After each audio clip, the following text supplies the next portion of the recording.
Pemilihan lokasi pertempuran di Bukit Uhud adalah salah satu keputusan strategis yang menunjukkan kecerdasan militer Nabi Muhammad. Lokasi ini memberikan keuntungan geografis, taktis, dan pertahanan bagi pasukan Muslim dengan memanfaatkan keunggulan alam dan menempatkan pemanah di posisi strategis. Nabi Muhammad berhasil mengatur pertahanan yang kuat meskipun menghadapi pasukan musuh yang jauh lebih besar dan lebih lengkap persenjataannya. Instruksi yang jelas dan disiplin yang tinggi dari pasukan Muslim memainkan peran penting dalam strategi ini. Meskipun akhirnya terjadi kekalahan karena ketidakpatuhan sebagian pemanah yang meninggalkan pos mereka. Nabi Muhammad SAW menempatkan 50 pemanah di Bukit Rumah untuk melindungi bagian belakang pasukan Muslim dan mencegah serangan dari belakang. Kavaleri dan infanteri pasukan Muslim terdiri dari 50 kavaleri, penunggang kuda, dan sisanya sekitar 650 infanteri atau pasukan pejalan kaki. Meskipun jumlah kavaleri mereka jauh lebih sedikit dibandingkan Quraisy yang memiliki 200 kuda dan 700 unta. Strategi dan formasi. Di Bukit Rumah, Nabi Muhammad SAW menempatkan para pemanah dengan instruksi yang jelas untuk tidak meninggalkan posisi mereka apapun yang terjadi. Tujuannya untuk melindungi sayap kiri pasukan Muslim dari serangan kavaleri Quraisy. Formasi pasukan. Pasukan Muslim ditempatkan dengan formasi yang solid, dengan Nabi Muhammad SAW berada di tengah-tengah pasukan untuk memberikan komando langsung. Pemimpin umum adalah Nabi Muhammad SAW. Beliau adalah pemimpin umum yang mengatur strategi dan memimpin pasukan. Di sayap kanan, ada Zubair bin Awam, seorang sahabat yang terkenal dengan keberaniannya. Di sayap kiri dipimpin oleh Al-Munzir bin Amr, pemimpin sayap kiri yang bertugas melindungi sisi kiri pasukan Muslim. Pemanah di bukit. Pemanah di bukit dipimpin oleh Abdullah bin Jubair. Beliau memimpin sekitar 50 pemanah yang ditempatkan di atas bukit untuk mencegah serangan kavaleri Quraisy dari belakang. Kisah Abu Dujana dan pedang Rasulullah. Abu Dujana atau yang juga dikenal sebagai Sima bin Kharasha dikenal karena keberaniannya. Dia adalah salah satu sahabat yang terkenal karena sikap beraninya dalam pertempuran. Sebelum pertempuran, Nabi Muhammad SAW menawarkan pedangnya kepada para sahabat dan bertanya siapa yang akan menggunakannya dengan haknya. Abu Dujana meminta pedang tersebut dan berjanji untuk menggunakannya dengan semestinya. Abu Dujana mengenakan sorban merah sebagai tanda bahwa dia siap berperang hingga akhir. Dengan pedang Rasulullah, dia menunjukkan keberanian yang luar biasa, menerjang barisan musuh dan menginspirasi pasukan Muslim lainnya. Logistik dan persediaan. Pasukan Muslim membawa persediaan makanan dan minuman secukupnya untuk bertahan dalam pertempuran. Dalam hal persenjataan, umat Islam mempersiapkan senjata yang mereka miliki termasuk pedang, tombak, perisai, dan busur panah. Meski tidak sebanyak dan sebaik yang dimiliki oleh pasukan Quraisy, mereka mempersiapkan diri sebaik mungkin. Doa dan motivasi spiritual. Sebelum pertempuran, Nabi Muhammad SAW mengajak para sahabat untuk berdoa dan berzikir, memohon pertolongan Allah Subhanahu wa Ta'ala agar diberikan kemenangan dan kekuatan. Nabi Muhammad SAW memberikan motivasi kepada pasukan Muslim dengan mengingatkan mereka tentang janji surga bagi mereka yang gugur di jalan Allah dan pentingnya mempertahankan agama Islam. Dalam Al-Quran surat Ali Imran ayat 200, Allah Subhanahu wa Ta'ala berfirman, "Wahai orang-orang yang beriman, bersabarlah kalian dan kuatkanlah kesabaran kalian, serta tetaplah bersiap siaga dan bertakwalah kepada Allah agar kalian beruntung." Informasi intelijen. Nabi Muhammad SAW mengirim beberapa sahabat untuk mengintai dan mengumpulkan informasi tentang gerak-gerik dan kekuatan pasukan Quraisy. Informasi ini digunakan untuk menyusun strategi pertempuran. Dalam Bidayah wa Nihayah karya Ibnu Katsir dijelaskan bahwa intelijen Muslim berhasil mengumpulkan informasi penting tentang kekuatan dan formasi kafir Quraisy, yang kemudian digunakan Nabi Muhammad untuk merencanakan pertahanan dan strategi serangan. Persiapan umat Islam dalam Perang Uhud menunjukkan betapa seriusnya mereka dalam menghadapi ancaman dari Quraisy. Meskipun jumlah lebih sedikit, mereka memaksimalkan sumber daya yang mereka miliki, menggunakan strategi yang cerdas, dan memotivasi diri mereka dengan iman dan keyakinan kepada Allah Subhanahu wa Ta'ala. Percakapan antara Nabi Muhammad dan para sahabat serta instruksi-instruksi yang diberikan menunjukkan kepemimpinan yang bijaksana dan terarah dalam menghadapi salah satu pertempuran paling kritis dalam sejarah Islam. Jalannya Perang Uhud. Rasulullah SAW memilih posisi defensif di dekat Bukit Uhud untuk menghindari pertempuran di dalam kota Madinah. Posisi ini dipilih karena memberikan keuntungan strategis. Posisi umat Islam berada di depan bukit, dengan Bukit Uhud di belakang mereka yang mencegah serangan dari arah belakang. Rasulullah menempatkan 50 pemanah yang dipimpin oleh Abdullah bin Jubair di atas Bukit Rumah, sebuah bukit kecil yang menjadi bagian dari kawasan Uhud. Tugas utama mereka adalah menjaga punggung pasukan muslim dari serangan kavaleri Quraisy, khususnya dari Khalid bin Walid yang saat itu memimpin pasukan berkuda Quraisy. Rasulullah memberikan instruksi tegas kepada para pemanah untuk tidak meninggalkan posisi mereka apapun yang terjadi, agar tidak ada serangan dari belakang yang bisa mengejutkan pasukan muslim.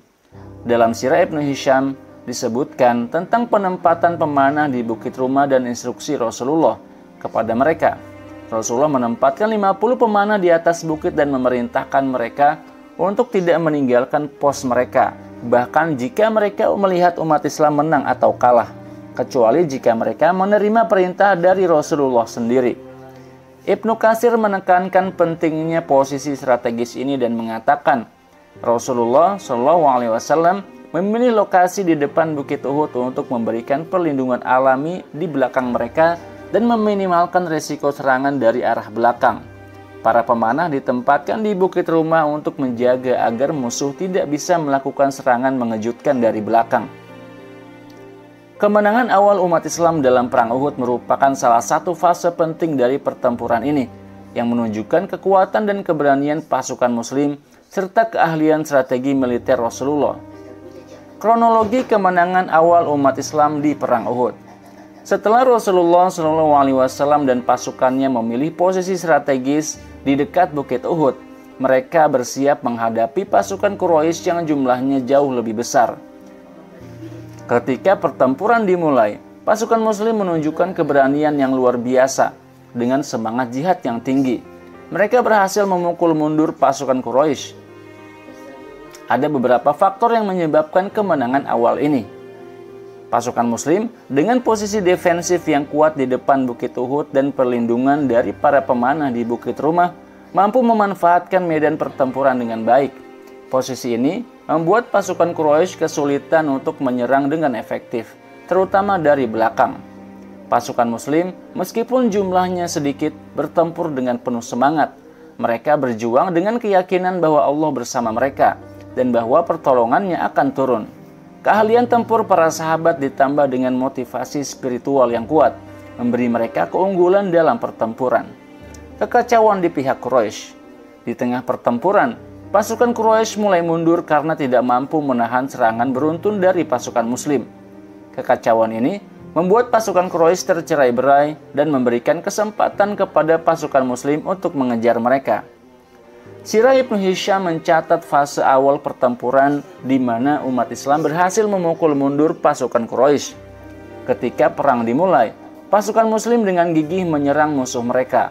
Pasukan Quraisy tidak mampu bertahan dan mulai mundur. Banyak dari mereka yang tewas dan terluka, sementara yang lainnya melarikan diri meninggalkan medan perang. Ibnu Katsir menguraikan keberhasilan awal pasukan muslim dalam pertempuran dengan mengatakan, pasukan muslim, meskipun lebih sedikit jumlahnya berhasil memukul mundur pasukan musuh dengan serangan yang terorganisir dan penuh semangat. Musuh mundur dengan panik dan banyak dari mereka yang tewas. Pertempuran tampak seperti akan berakhir dengan kemenangan mutlak bagi kaum muslimin. Ibnu Qayyim juga menekankan kemenangan awal umat Islam dalam pertempuran.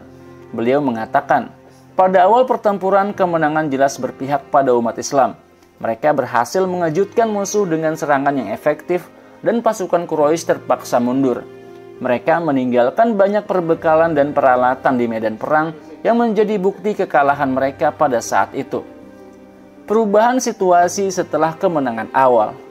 Setelah kemenangan awal ini, pasukan Muslim mulai merasa bahwa mereka telah memenangkan pertempuran. Beberapa dari mereka, terutama para pemanah yang ditempatkan di Bukit Rumah, tergoda untuk turun dari posisi mereka untuk mengumpulkan harta rampasan perang yang ditinggalkan oleh pasukan Quraisy yang mundur.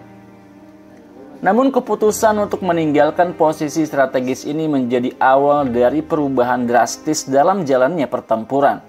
Khalid bin Walid yang memimpin kavaleri Quraisy melihat kesempatan ini dan segera melancarkan serangan dari belakang, menyebabkan kekacauan di antara pasukan Muslim yang sedang mengejar harta rampasan. Serangan balik ini mengubah situasi dan membuat umat Islam berada dalam posisi bertahan dan akhirnya menderita kerugian besar. Pengkhianatan sebagian pasukan pemanah dalam Perang Uhud adalah peristiwa yang sangat krusial dan berdampak besar terhadap hasil pertempuran. Peristiwa ini merujuk pada ketidakpatuhan sebagian pemanah Muslim yang meninggalkan posisi mereka di Bukit Rumah, sebuah bukit kecil di area Uhud, demi mengumpulkan harta rampasan perang. Meskipun Rasulullah telah memberikan instruksi yang sangat tegas untuk tetap bertahan di posisi mereka apapun yang terjadi. Padahal Rasulullah menempatkan sekitar 50 pemanah di Bukit Rumah di bawah komando Abdullah bin Jubair, dengan tugas utama mereka untuk menjaga agar pasukan Quraisy tidak bisa melakukan serangan mengejutkan dari belakang. Rasulullah memberikan perintah yang jelas kepada mereka untuk tidak meninggalkan pos tersebut, bahkan jika mereka melihat pasukan Muslim meraih kemenangan atau mengalami kekalahan. Sebagaimana kita sebutkan tadi, pada fase awal pertempuran, pasukan Muslim berhasil mendesak pasukan Quraisy yang kemudian mulai mundur dan meninggalkan banyak harta di medan perang. Melihat tanda-tanda kemenangan ini, sebagian besar pemanah merasa bahwa pertempuran telah berakhir dan tergoda untuk turun dari bukit guna mengumpulkan harta rampasan.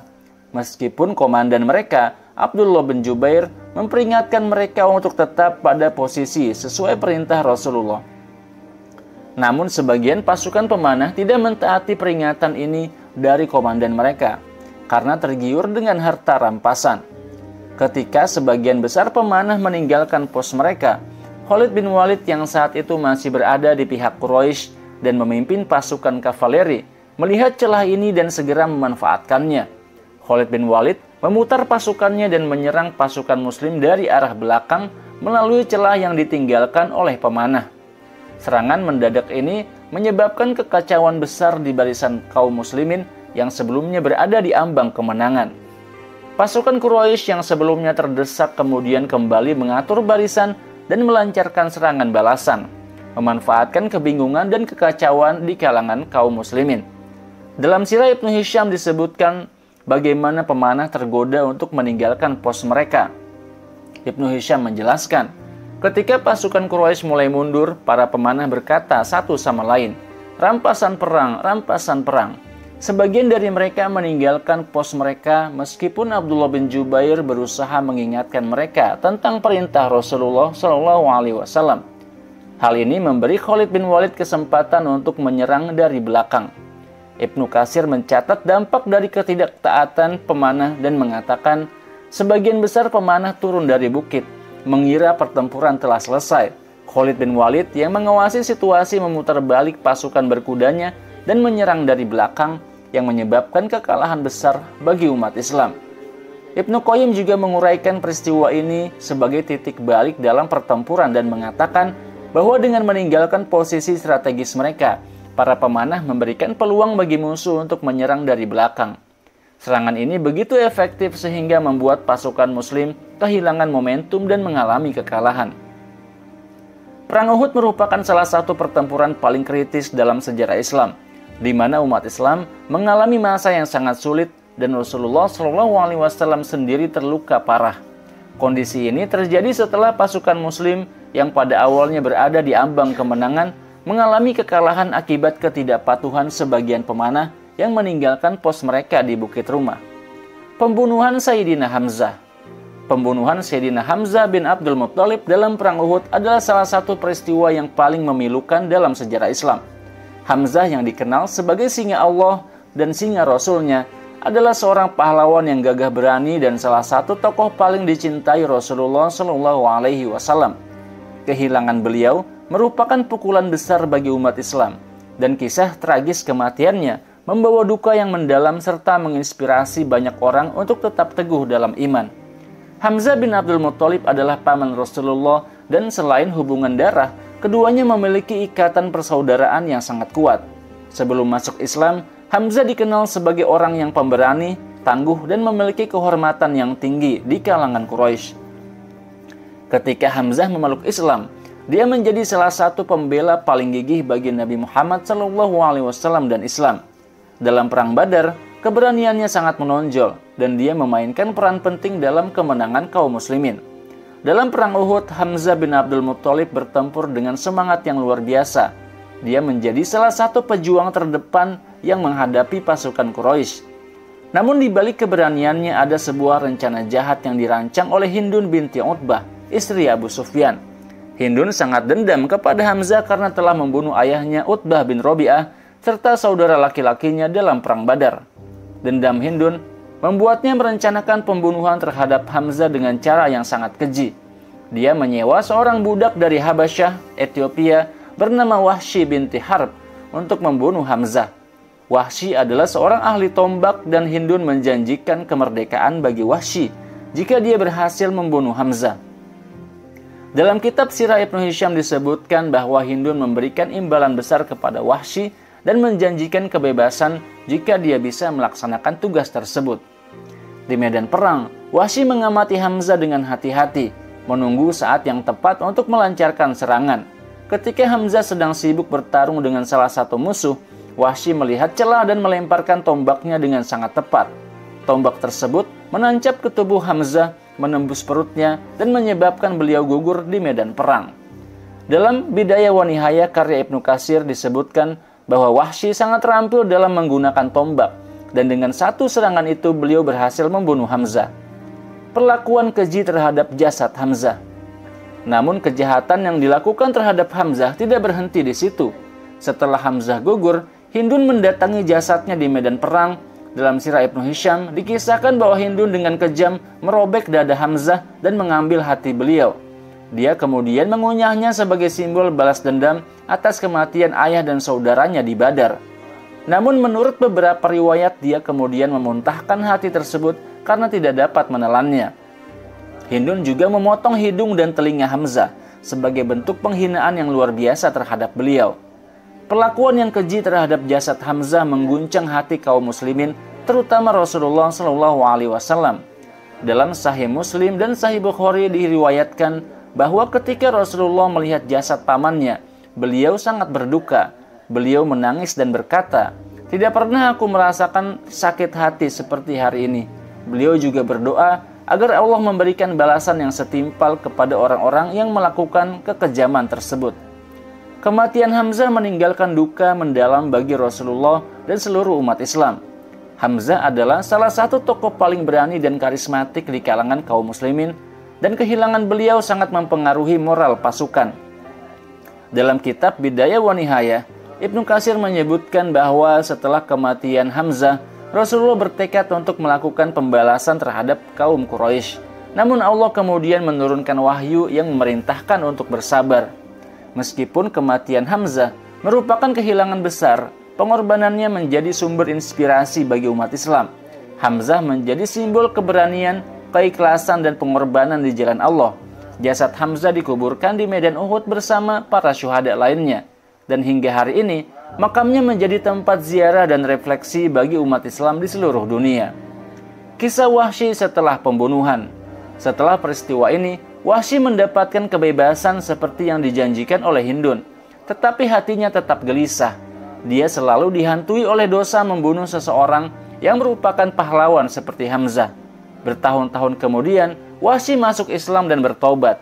Dalam Sirah Ibnu Hisham dikisahkan bahwa Wahsy akhirnya menemui Nabi Muhammad dan mengakui perbuatannya.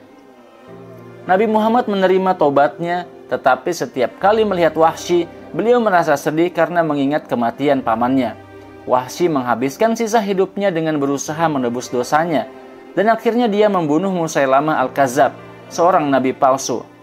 dalam pertempuran Yamamah sebagai bentuk penembusan atas dosa-dosanya. Kematian Hamzah bin Abdul Muthalib dalam perang Uhud adalah salah satu peristiwa paling menyedihkan dalam sejarah Islam.